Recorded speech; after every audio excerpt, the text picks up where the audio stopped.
Oke, kita lanjut ya.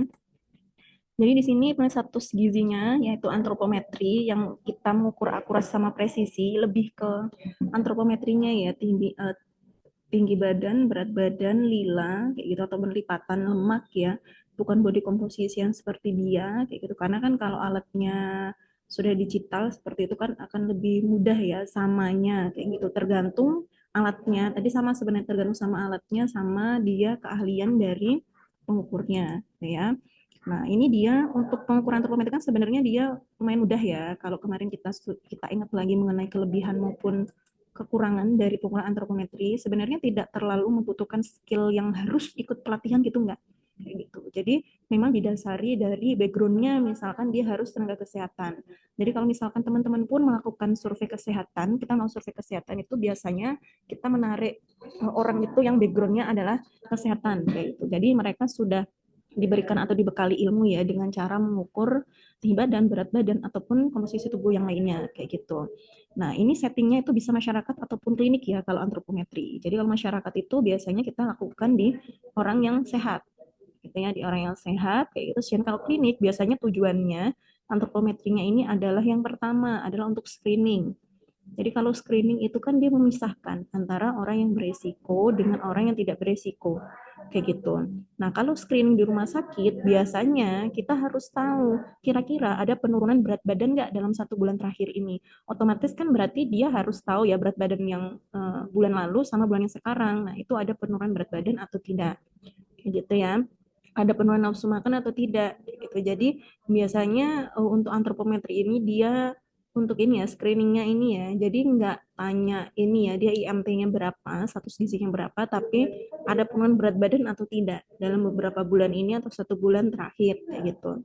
Atau bisa juga digunakan sebagai assessment ketika melakukan konseling. Jadi kan teman-teman kalau melakukan konseling itu kan ada ABCD kan ya, assessment. Nah, assessmentnya itu kan antropometri, biokimia, klinikal, sama dietary, kayak gitu ya.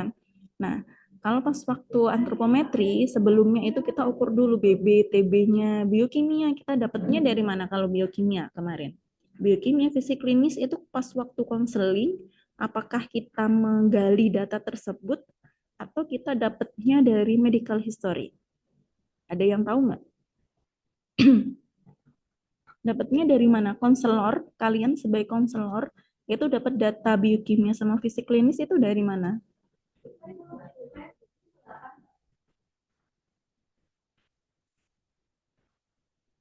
Halo? Dapatnya dari mana? Ini minta tolong teman-teman on cam semua dong.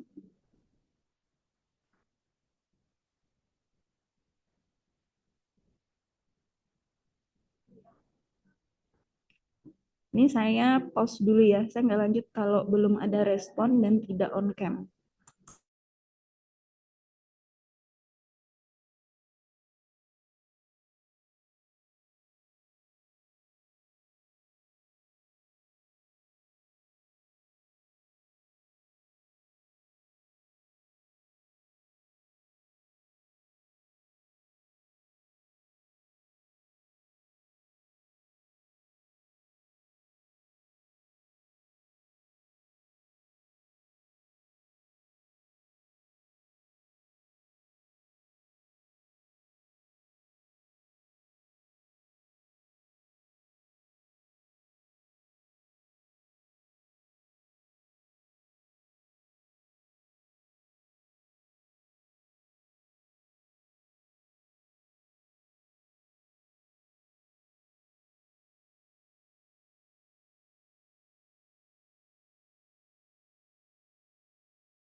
Gimana tadi jawabannya? Fisik klinis itu kalian dapatkan datanya dari mana? Fisik klinis biokimia dapatnya dari mana?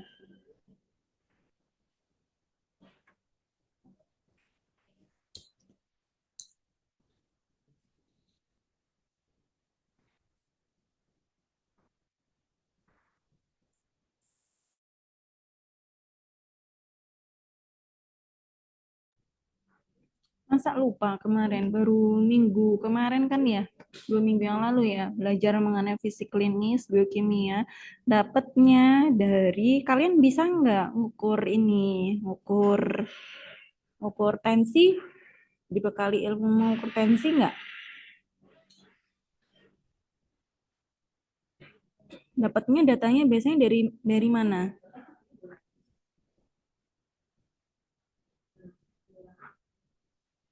Karena sudah dikasih spill nih tadi, dari medical history, kayak gitu. Dan biasanya kita sebagai konselor itu terima data rekam medis dari eh, ini dari lab kayak gitu ya, ataupun dari dokter sebelumnya, ataupun dia vaskes sebelumnya, gitu ya. Nah, di sini ada kesalahan pada penilaian status gizi metode antropometri. Jadi teman-teman kemarin kan setelah melakukan pengukuran, nah itu kan kita meminta kalian untuk mengevaluasi ya. Jadi selama kalian diukur, kira-kira pengukur atau teman kalian sebagai pengukur itu ada kesalahan nggak pada prosedurnya? Misalkan ketika mengukur tinggi badan, oh ternyata masih pakai ikat rambut kayak gitu ya. Atau misalkan masih pakai sepatu. Atau misalkan dia hanya ada satu bagian tubuh yang menempel, harusnya kan minimal tiga tuh kayak gitu.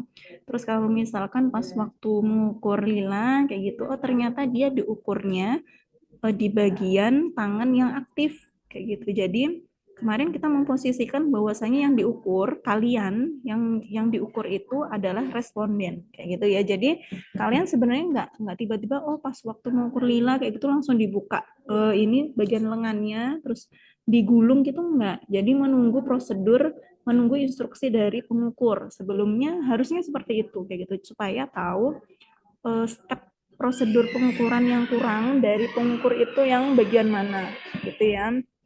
Nah, itu akan mempengaruhi hasil dari interpretasinya, hasil dan interpretasinya. Oh, ternyata tadinya, oh dia masih pakai sepatu. Oh, ternyata yang nempel waktu pengukuran tinggi badan hanya bagian kepalanya aja kayak gitu. Nah, otomatis dia kan akan lebih pendek ya kalau yang bagian bagian kaki kayak gitu ya.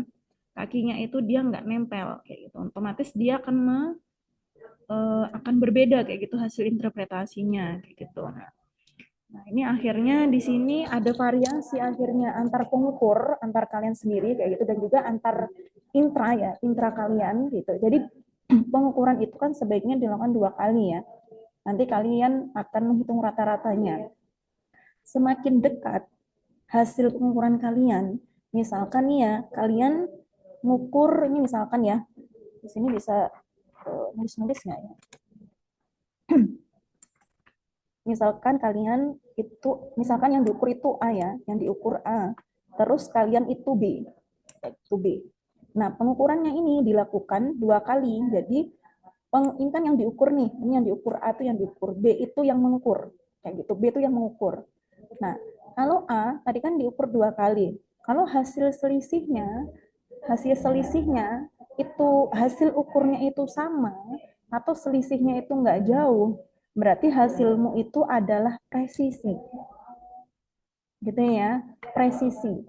Tapi kalau hasilmu pengukuran 1 sama 2, misalkan ini ya, pengukuran 1 di sini ngukur tinggi badannya di sini adalah 163 kayak gitu. Terus yang pengukuran kedua ini adalah 167, ini jauh banget.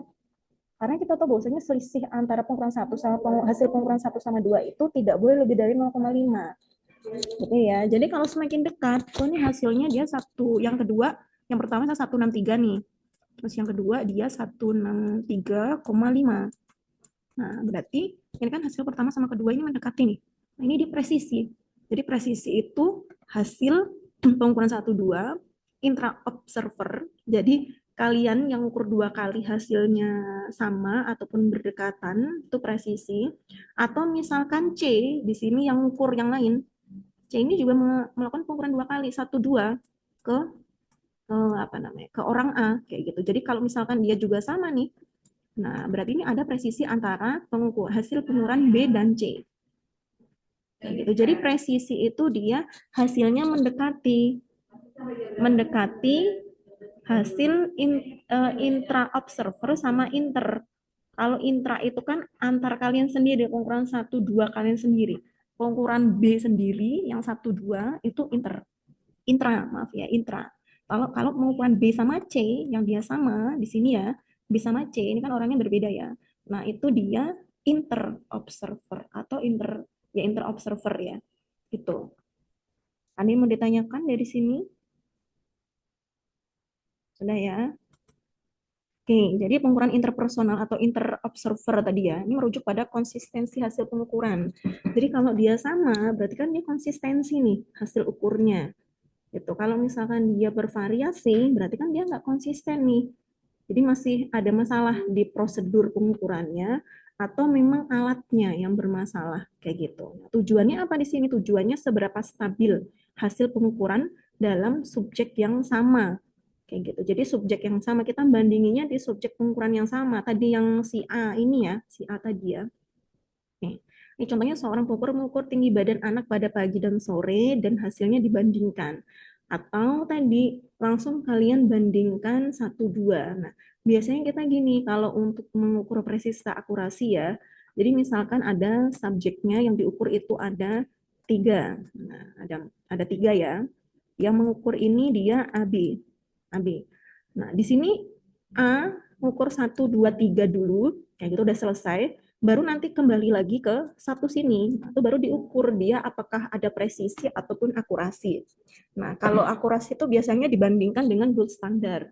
Gold standard itu orang ya, true value-nya. Itu orang yang sudah punya keahlian berkali-kali mengukur gitu dengan kondisi yang berbagai macam kayak gitu. Jadi dia sudah punya keahlian yang mumpuni seperti itu.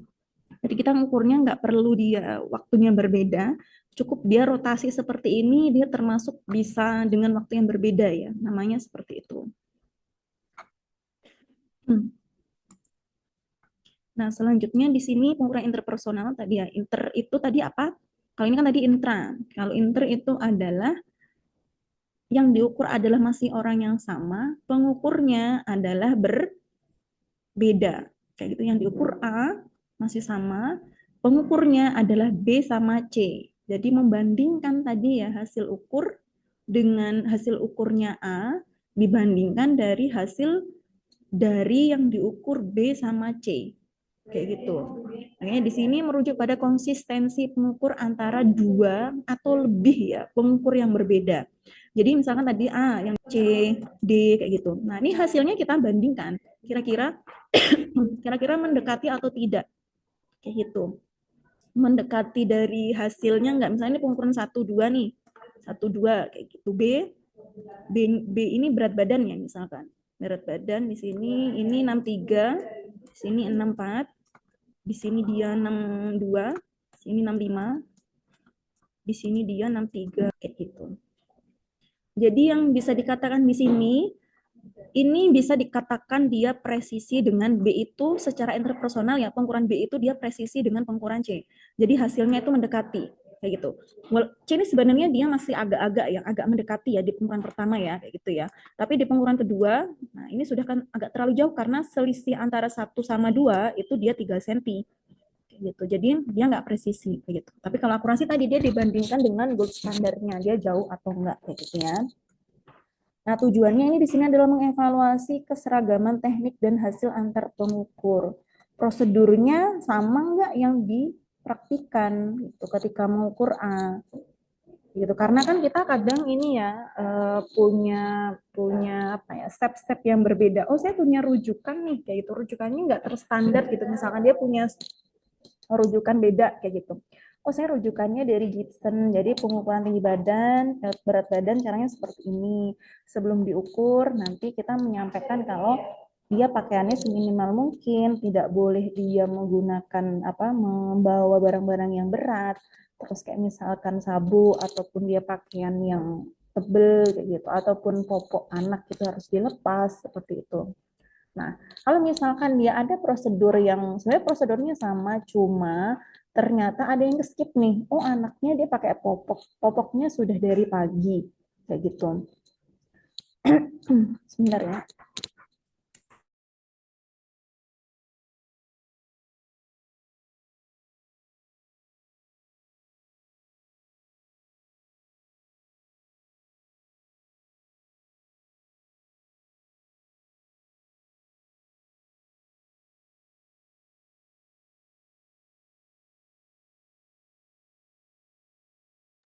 Oke ya, jadi ada yang ke skip kayak itu ya, salah satu prosedurnya ke skip. Nah, itu mempengaruhi sekali kayak gitu.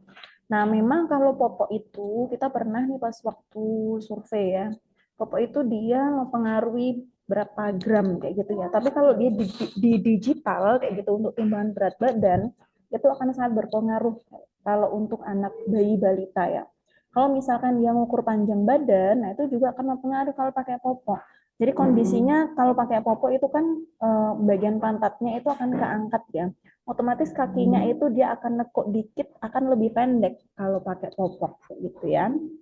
Nah, ini contohnya ya, beberapa petugas kesehatan mengukur lingkar lengan atau tadi ini contohnya di sini adalah mengukur berat badan kayak gitu. Jadi kita membandingkan hasil pengukuran B, C sama D gitu ya. Itu interpersonal. Jadi harus diingat kalau intrapersonal itu dia pengukuran kita sendiri yang dilakukan 2 kali dengan orang yang sama, yang kita ukur sama. Sedangkan kalau interpersonal yang diukur itu adalah sama A, yang diukur adalah sama A, hasil yang mengukur itu beda. Jadi kita membandingkan hasil ukur dari B, C, D dengan orang yang berbeda ya. Orang pengukurnya berbeda. Tapi yang diukur sama, yang diukur A ya. Nah, di sini error pada pengukuran itu dia ada beberapa di sini ya, presisi, akurasi gitu ya. Kita lihat setelah ini ya. Nah, di sini presisi ya. Jadi kemampuan mengukur subjek yang sama secara berulang dengan nilai hasil yang sama. Jadi presisi itu dia ukurannya, hasil ukurannya tuh sama kayak gitu. Kita bisa lihat dari sini ya, dari nah, ini akurat tapi dia tidak presisi nih, yang di atas kiri ya. Terus yang di kanannya itu presisi dan akurasi. Ini misalkan hasil tengahnya, tengah yang di ini, nah kan ada segitiga tuh, bagian titik temunya tengah itu dia adalah gold standard misalkan. Nah, semakin dia mendekati hasilnya, itu dia akan semakin akurat. Jadi kalau akurasi, nanti setelah ini akurasi itu dia hasil pengukuran orang-orang itu dibandingkan dengan hasil pengukuran gold standard gitu ya, nilai-nilai sebenarnya kayak gitu ya, nilai yang dari gold standard tuh orang ya, jadi yang dia tadi punya keahlian, sudah punya keahlian mengukur berbagai macam responden, berbagai macam kondisi kayak gitu. Nah, yang di kiri ini, yang di kiri atas itu, dia akurat nih. Jadi dia hasilnya masih mendekati yang titik tengah ini. Tapi dia tersebar. Hasilnya tersebar nih. Nah, kalau tersebar kan berarti dia nggak ada satupun yang dia sama hasil ukurnya. Jadi dia nggak presisi. Sedangkan kalau yang kanan atas ini ya, dia kan mendekati tengah nih, mendekati gold standar. Dan juga dia titik-titiknya itu dia apa tuh namanya tuh, deket-deket kayak gitu, otomatis dia presisi hasilnya itu dia tidak bervariasi, hasilnya tuh dia sama, hampir sama semua kayak gitu ya. Terus yang di bawah, yang kanan bawah kayak gitu ya, dia nggak akurat, dia menjauh menjauh dari gold standard kayak gitu, hasilnya dia sangat jauh dari gold standard dan tidak presisi, mencar di sini. Jadi titik satu sama titik yang lain tuh mencar. Kalau presisi itu titik satu sama titik yang lain tuh ada yang ngumpul kayak gitu ya, ngumpul. Nah, ini enggak dia ngumpul kayak gitu, dia pecah kayak gitu.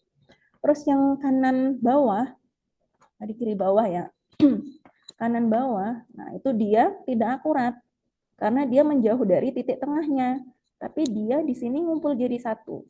Hasilnya, hasil ukurnya nggak bervariasi, makanya dia nggak mencar. Gitu ya, dia nggak mencar. Tuh. Nah, di sini semakin besar variasinya di antara pengukur ulang yang dilakukan subjek, dia intra-observer maupun inter-observer, berarti presisinya semakin rendah. Presisinya itu dia rendah, nggak tinggi, nggak kuat, ya gitu ya, rendah. Jadi kalau titik-titiknya ini menjauh, ini kan titik-titiknya itu hasil ukurnya ya, hasil ukur dari orang yang sama, kayak gitu. Hasil ukur oleh responden yang diukurnya sama, kayak gitu ya. Jadi ini karena hasil ukurnya berbeda-beda, berarti dia bervariasi hasil ukurnya. Oh, di sini dia hasil ukurnya misalkan ya ini 63, di sini 66, di sini dia 70 kayak gitu berat badannya. Jadi dia berbeda-beda. Kalau presisi di sini kayak gitu ya. Oh, ini dia mendekati semua nih. Oh, ini 63, ada 64 di sini. Jadi dia nggak bervariasi hasil ukurnya. Berarti dia presisinya kuat. Seperti itu ya. Nah, selanjutnya kalau akurasi, jadi akurasi adalah kemampuan suatu pengukuran memberikan hasil yang tepat, true value. Jadi hasil pengukurannya dia itu mendekati hasil pengukuran gold standard atau true value, kayak gitu ya. Nah, akurasi itu dia tidak akurat, akurasinya rendah maupun tinggi, itu dia disebabkan oleh dua faktor ini ya, kesalahan pada instrumen. Jadi tadi misalnya nggak dicek atau nggak dikalibrasi, atau misalkan kalau timbangan digital kayak gitu lupa nih dia nggak ganti baterai, atau biasanya kalau cewek itu kan dia lupa nih plus minusnya nggak dilihat kayak gitu ya, plus minus yang di baterai kayak gitu, otomatis kebalik kayak gitu kan. Nah itu harus dicek kayak gitu. Atau dia dari keahlian pengukur, dari tekniknya, oh ada kesalahan teknik atau prosedur, kalau misalkan dia di lantainya agak bergelombang, terus dia di rumahnya semuanya nggak bergelombang nih. Nah, ini kan keputusan dari pengukur, apakah dia tetap mengukur di situ atau dia mau pindah ke rumah lain.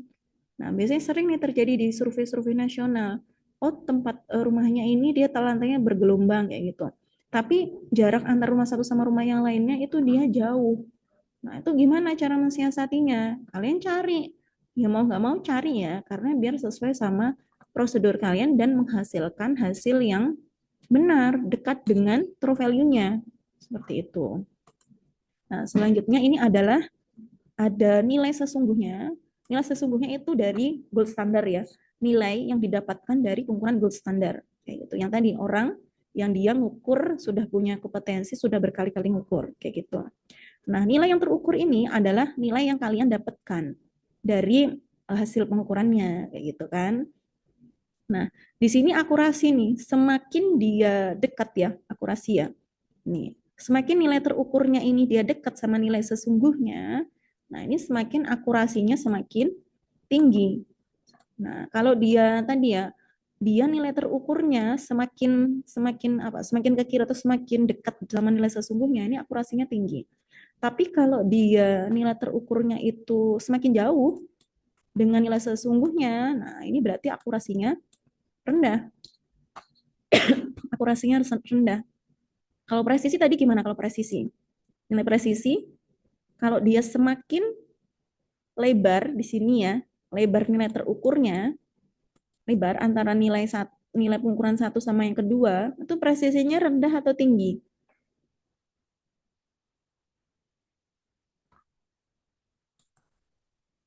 Ada yang jawab, nih saya tunjuk nih, nggak ada yang jawab nih. Yang off cam ya, kita tunjuk ya. Mbak Najwa Safira, coba. Mbak Najwa, Mbak Najwa, Mbak Najwa. Loh, Mbak Najwa hilang.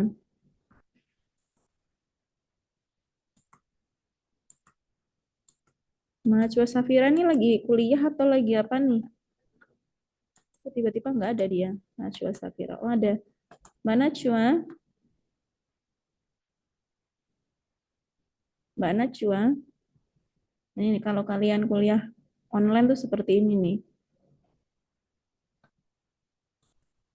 Mbak Galuh, Mbak Galuh Margareta. Tolong PJMK yang nama saya mention itu silakan dihubungi ya. Mbak Galuh Margareta. Iya, Ibu. Nah, coba gimana Mbak? Saya nggak mau ngulangi lagi, harusnya kamu dengar ya.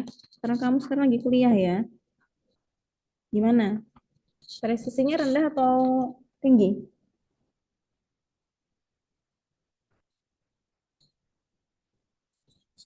Mohon maaf tadi pertanyaannya seperti apa ya, Nah, Ibu? kan berarti nggak dengerin berarti.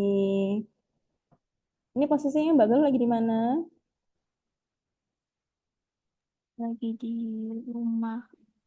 Nah, tadi coba akurasi itu definisinya apa Mbak?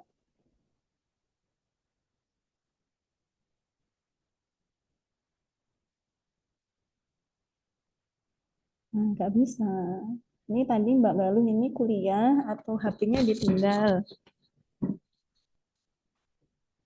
Kalinya Mbak Dea, coba Mbak Dea Atifa. Mbak Dea Atifa, Mbak Dea Atifa. Iya, Ibu. Coba jelaskan definisi akurasi sama presisi gimana?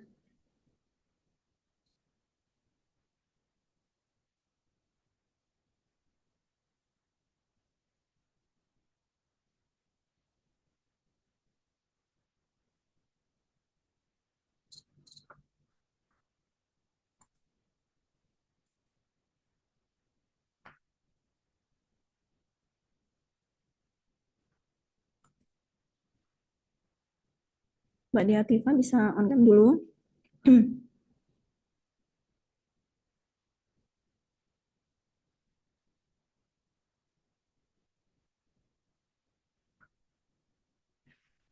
Masih searching nih Mbak Diativa nih. Presisi adalah, akurasi adalah gitu.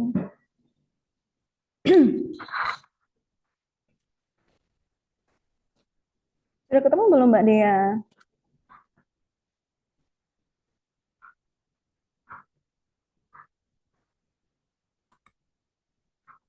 Mbak Dea masih di sini nggak sih? Nggak ada jawaban. PJM-nya Mbak siapa namanya Mbak? PJM-nya namanya Mbak siapa di sini? Talita dan Sania, Ibu. Sama Sania. Mbak Dea masih di sini nggak? Coba cek namanya masih di sini nggak?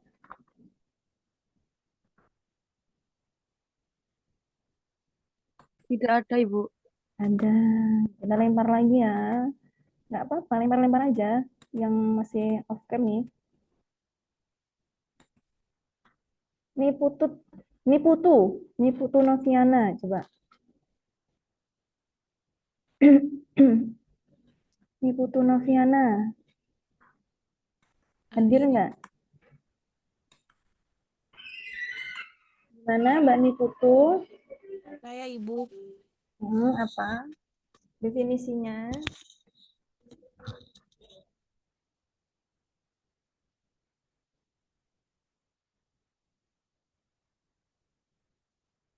Gimana nih? Yang presisi ya, Ibu. Ya, coba presisi gimana presisi? Presisi adalah tingkatan konsisten atau keterulangan hasil ketika pengukuran dilakukan berulang kali dengan cara yang sama. Oke, berarti tadi pertanyaan saya, presisinya rendah atau tinggi? Ini Tinggi, Ibu. lebar, ini apa? Tinggi. Kalau nilai terukurnya itu dia bervariasinya jauh, presisinya rendah atau tinggi?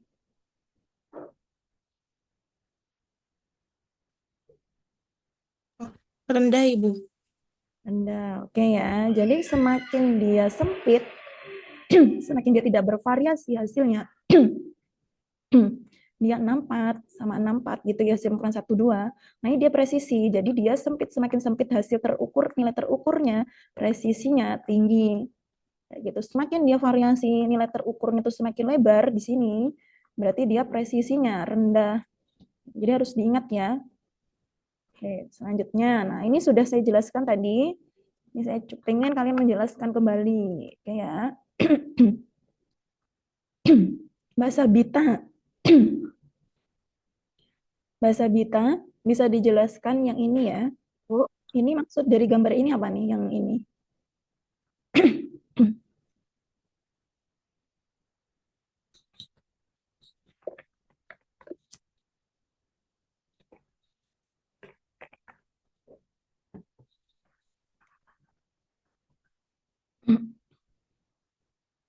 Ini hasilnya apa sih? Ini ketahuan nih dari sini sama sini nih.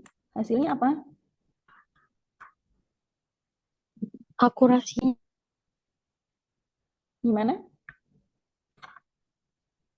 Gimana, Mbak? akurasinya, hasil akurasi.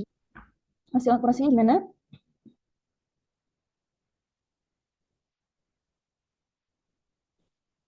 Hasil akurasinya ini tuh di sini ada interpretasinya, Mbak ya. Hasilnya apa, interpretasinya apa, kayak gitu. Hasilnya apa nih kalau dari gambar ini?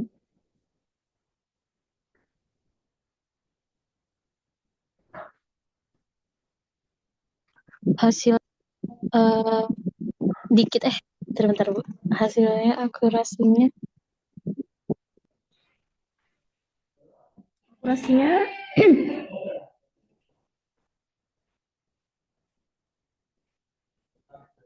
akurasinya gimana?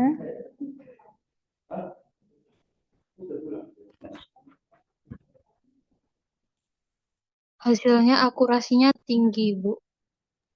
Presisinya. Presisinya tinggi juga, Ibu, karena eh, adanya titik banyak titik di tengah situ di pusatnya. Oke, benar ya. Jadi akurasinya tinggi sama presisinya tinggi, kayak gitu ya. Jadi ini nilai gold standarnya sini nih di tengah sini, kayak gitu. Jadi kalau dia menang ya, dia mendekati hasilnya, kayak gitu. Makanya di sini dia akurasinya tinggi. Presisinya dilihat dari mana? Dia nggak ada yang mencar nih, nggak ada yang mencar kayak yang gambar yang lainnya, nggak ada mencar di titik sini, nggak ada yang mencar di sini, nggak ada yang mencar di sini. Jadi pengukurannya masih di sekitar center sini pengukurannya. Jadi presisinya tinggi. Jadi dia variasinya nggak di lingkaran yang kedua ataupun ketiga. Jadi masih ke yang tengah. Ya. Terus selanjutnya yang gambar ini. Coba Mbak Talita coba. Ini di sini hasilnya apa nih maksudnya?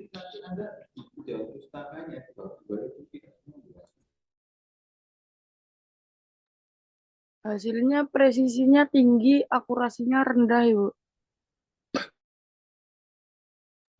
Bisa dijelaskan?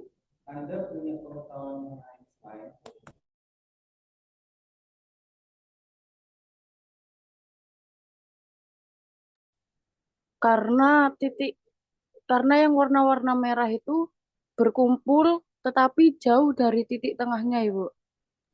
Ya benar ya. Jadi hasil ukurnya itu dia sama, tapi dia jauh dari gold standarnya, jauh dari sini. Kayak gitu. Makanya di sini akurasinya rendah karena jauh dari gold standar, tapi dia presisinya tinggi. Kayak gitu. Nah, hasil ukur itu sebaiknya dia presisinya tinggi, akurasinya juga tinggi. Kayak gitu ya. Makanya di sini dia bilangnya bias. Jadi hasil pengukurannya kita itu berbeda dengan hasil pengukurannya gold standar. Seperti itu.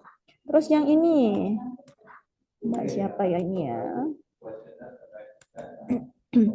Mbak Fitrian Nurus Saadah.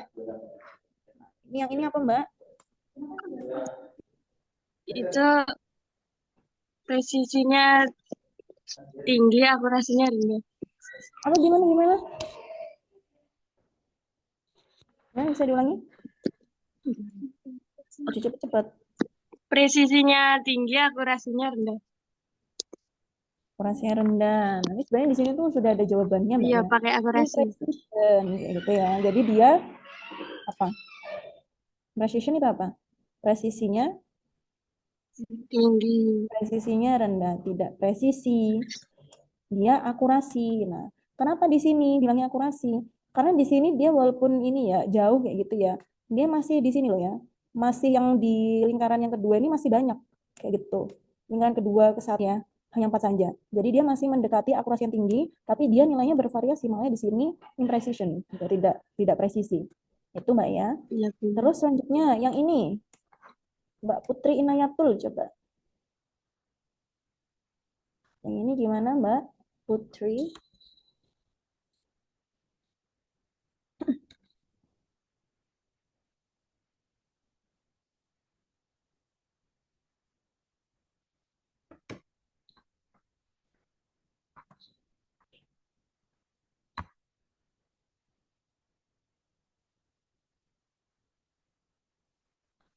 Mbak Putri? Mbak Putri masih searching nih Mbak Putri. Mbak Putri Inayatul Mahfaza. Mohon maaf Ibu, untuk mic-nya Mbak Putri tidak bisa. Oke. Mbak Putri satunya, Mbak Putri Anna Maula. Coba.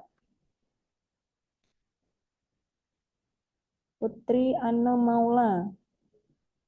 Mana nih? Mbak Putri Anna Maula. Nggak ada juga nih yang off cam nih kayaknya mereka nggak punya niat kuliah nih.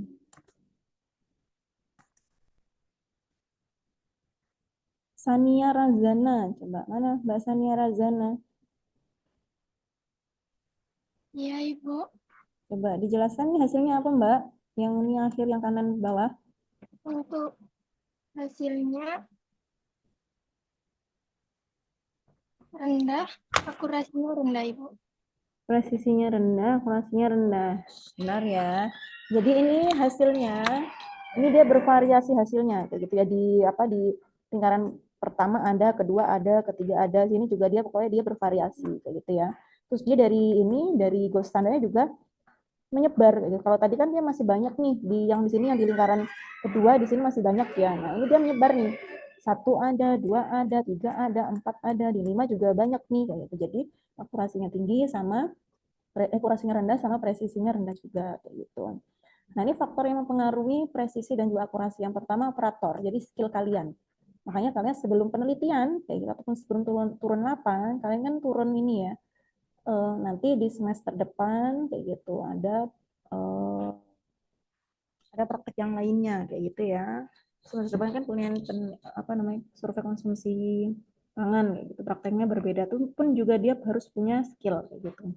Di angkatan kalian kalau misalnya semester 5 ya nanti ya, kalian nanti akan praktek manajemen program gizi yang nanti kalian akan mengukur responden kayak gitu, mengukur antropometrinya kayak gitu. Tapi kalau misalkan kalian turun tanpa punya skill, otomatis bisa jadi hasilnya itu salah kayak gitu.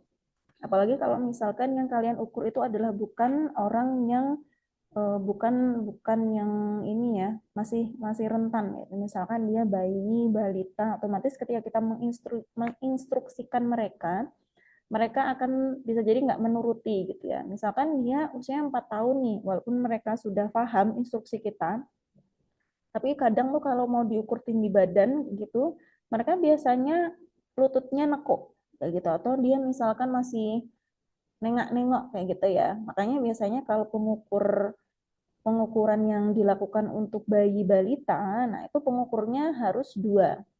Ya, kalau misalkan dia masih sudah bisa berdiri, 2 itu, yang pengukur yang pertama itu dia megang kepalanya sama nare ini ya, nare hasil ukurnya kayak gitu. Terus yang kedua itu dia megangin lututnya supaya dia tetap tegak. Jadi ini perlu skill. Kalau skill di sini bagus, ini nanti akan konsisten hasilnya, presisinya dia akan tinggi kayak gitu. Terus yang kedua alatnya. Nah, alat pengukurnya dicek sebelum melakukan penelitian atau ngambil data. Dikalibrasi sebelum ngambil data. Nah, biasanya kalau kalau tinggi badannya, kalau waktu survei itu tinggi badan kita melakukan kalibrasinya tuh setiap mau ngukur kayak gitu.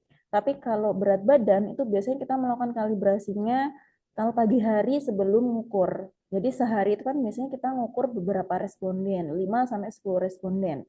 Jadi kalibrasi timbangan berat badannya tuh cukup di pagi hari karena kan dia bawa ini ya, bawa air kemasan yang 6 literan kayak gitu. Jadi cukup berat. Jadi hanya dilakukan pagi hari biasanya. Kalau yang tinggi badan tuh bisa dikalibrasi sebelum pengukuran. Karena tadi kan menggunakan besi yang ukurannya 70 cm ya. Oke. Lingkungan di sini maksudnya apa nih Mbak? Kira-kira Mbak, ada yang tahu di sini faktor mempengaruhi presisi akurasi ini dari lingkungan? Ada yang mau volunteer yang menjawab lingkungan tuh maksudnya seperti apa ya?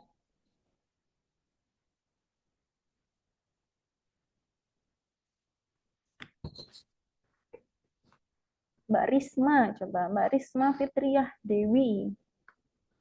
Gimana Mbak maksudnya lingkungan ini Mbak?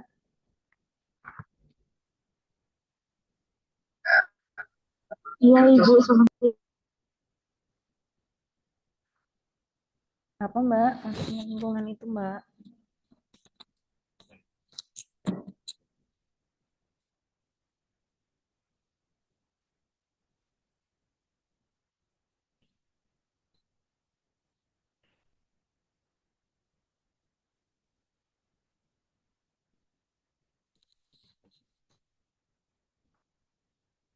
Mbak Risma.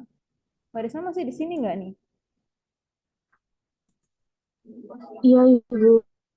Maksudnya lingkungan apa Mbak?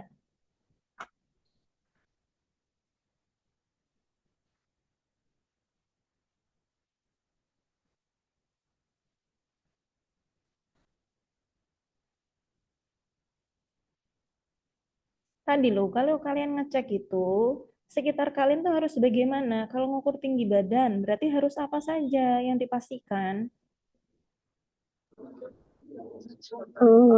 Suhu ruangan stabil gitu. Ngukur tinggi badan tadi loh, yang diperhatikan yang apa? Menentukan temboknya tetap datar atau tidak itu. Terus, Eh, Lantainya, Lantainya datar juga Ibu.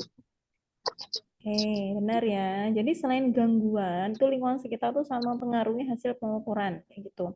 Kalau gangguan di sini maksudnya, kalau misalkan kalian ngukurnya itu bareng-bareng, gitu ya, banyak gitu ya, biasanya tuh akan mempengaruhi ini apa hasil ukurnya. Misalnya seperti ini. Kalau kita ngukur dalam satu ini dari rumah tangga nih, misalkan ya kita ngumpulin langsung 10 balita.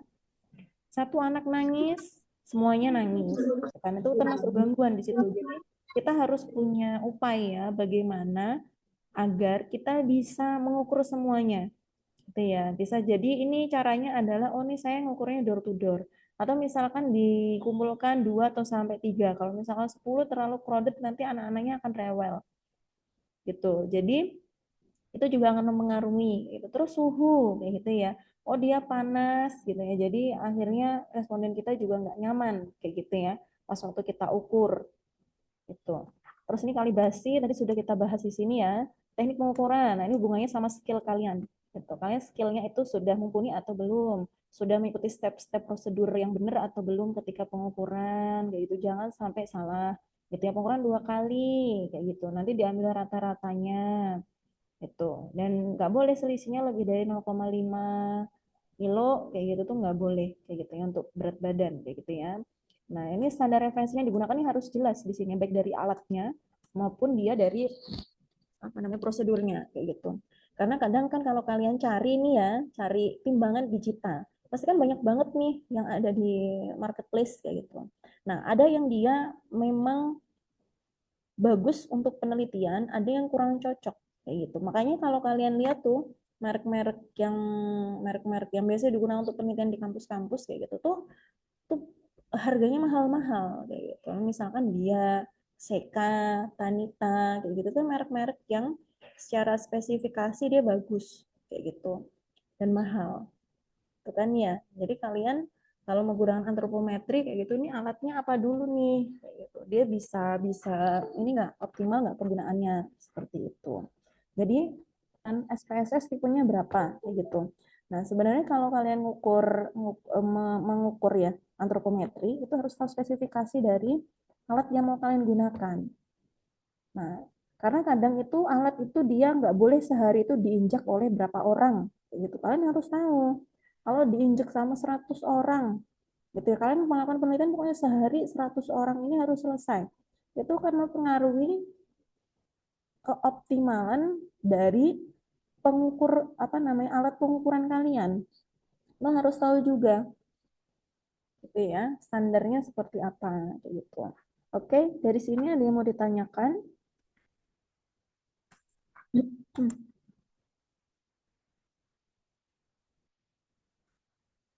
Nggak ada? Nggak ada yang mau ditanyakan? Jadi presisi akurasi itu sangat menentukan bagaimana hasil dari pengukuran kita, teknik kita bagaimana, kayak gitu. Nah, ini biasanya kalau kita di survei-survei itu kita pakai ini ya, pakai pakai memang praktek ya, praktek terus nanti kita lihat hasilnya, apakah kita mendekati hasil dari gold standar atau enggak, kayak gitu ya.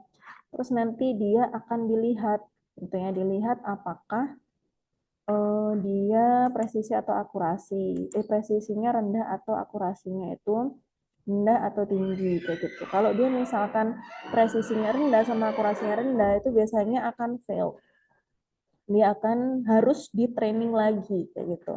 Karena dia di sini surveinya adalah survei nasional. Jadi kalau misalnya kalian fail kayak gitu ya dalam proses praktek pengukuran, berarti nanti ketika di lapangan itu akan rawan. Kalian juga akan melakukan kesalahan seperti itu. Nah, itu ada Excel-nya biasanya. Gitu ya. Oke, ada yang mau ditanyakan?